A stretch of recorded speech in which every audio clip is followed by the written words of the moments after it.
तो जय जगन्नाथ सांग माने समस्त को मोर प्रणाम। तो मु आपण मानकु पूर्व वीडियो रे कही कि मूला पत्र साग खरडार गोटे वीडियोटे आपण मानक पई आनिबी।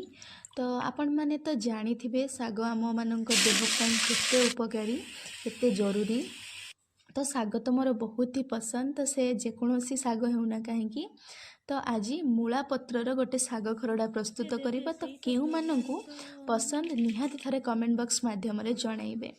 तो साग को काटिबा समय रे तार जो मोटा मोटा खाड़ थाए ताको स्लाइड काटि नेबा, कलिया खाड़ रखि परिबा।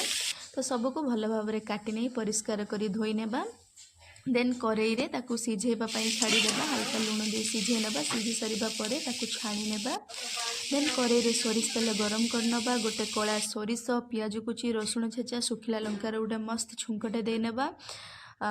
देन सागटी को देई भाजी नेबा। तो एटी प्रस्तुत थिला मूला